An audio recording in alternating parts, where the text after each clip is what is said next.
In the previous video, I spoke about the controversy surrounding keiyodoshi na adjectives. The Japanese word contains the word doshi, meaning verb, whereas in English, keiyodoshi is translated as adjectival noun. Why is there this discrepancy? Last time I briefly showed how the arguments surrounding what a keiyodoshi are, and that there is no 100% consensus on the issue. I therefore won't be delving into that argument here. If Japanese linguists can't agree on what a keiyodoshi is, I'm not going to be able to be of much help. However, what I can help with is hopefully explaining the linguistic history behind keiyodoshi and how they came to be. Just a final reminder, keiyodoshi correspond to our modern na adjectives. Both na adjectives and e adjectives share an interesting feature. As I mentioned in my previous video, there were two types of e adjectives in older forms of Japanese, shiku and ku adjectives. Similarly, there were two types of na adjectives in older forms of Japanese.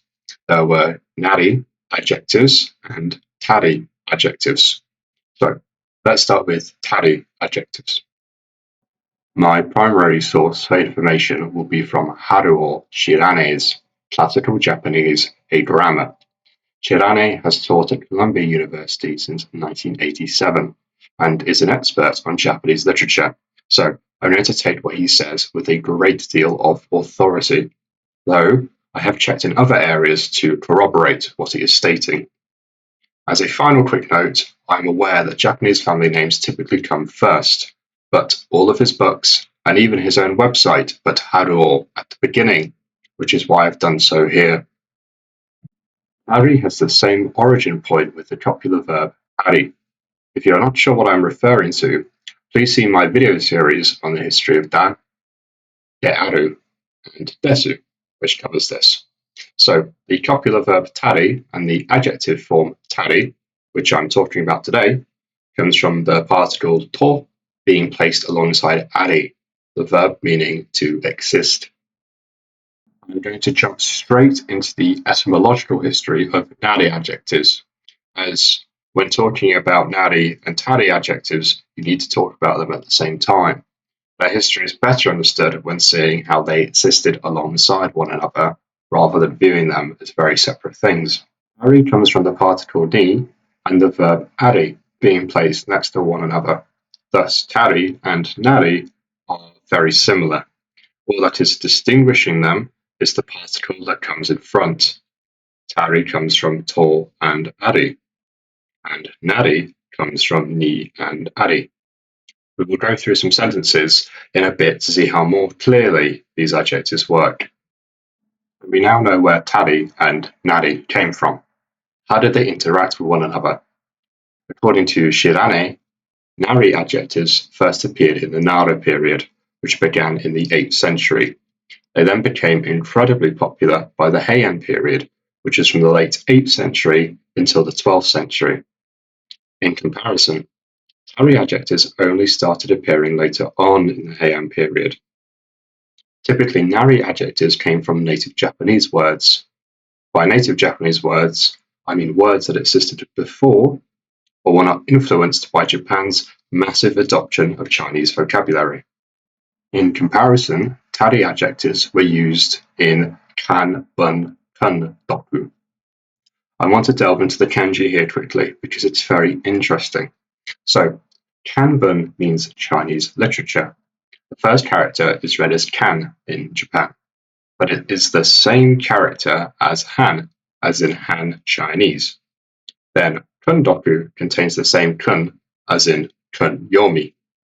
Translated kun by itself is a bit tricky. I believe as a Chinese character by itself, it just means something like lesson. But what it came to mean is the phenomenon of trying to express the meaning of a Chinese character using a native Japanese word. For example, the Chinese word for south is nan. This is why the Chinese reading of the kanji for south is also nan. However, there was already a word for south in Japanese before the Chinese kanji was imported. The native word was minami.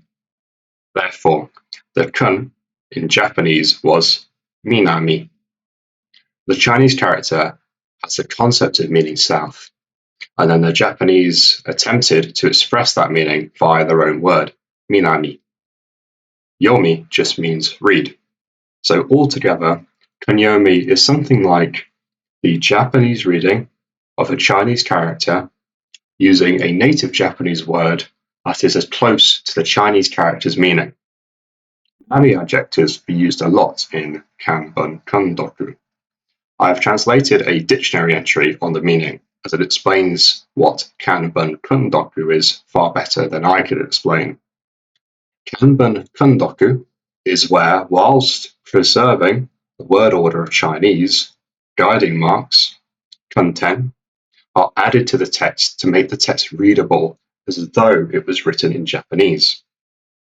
I'm going wildly off tangent now, but yes, suffice it to say, Tari adjectives were used primarily in writing that interacted with and involved heavy Chinese influences, whereas Nari adjectives appeared more in native Japanese writing styles such as waka and nikki. Now, let's go through some examples of Tari and Nari being used in older forms of Japanese. Here is a Taru adjective sentence. かの式富士満々たる会場を遠見して which could be translated into English as the aforementioned Shige Fuji looked afar over the vast sea. And now, here's a Nari adjective, Shizu Kanaru Akatsuki. This can be translated as on a quiet dawn. Before moving on, I'm going to just leave on the screen for a while a table which shows the various forms of Tari and Nari when conjugating them. Feel free to pause and have a look at it. You might notice nowadays you don't really see Tari and Nari adjectives in modern Japanese. So, why aren't they around anymore? Well, they both began to be used less and less over time. From the Muromachi period, the 1300s, onwards, Nari began to be replaced by the copula da. So, rather than saying Shizuka Nari, you would just say Shizuka da. Naru does exist in a few select amount of words, such as tannaru, that is used as a pre-noun adjective. For example, それは単なる偶然だと思う. I think that is merely a coincidence. Nari adjectives also now only remain in a very small amount of set words. For example, 堂々と and 殺然と. The to at the end of these words is in the ren, yo, ke form, the connective form, because something comes after the to. For example, you could say, その式典で堂々と振る舞った. They behaved magnificently at the ceremony.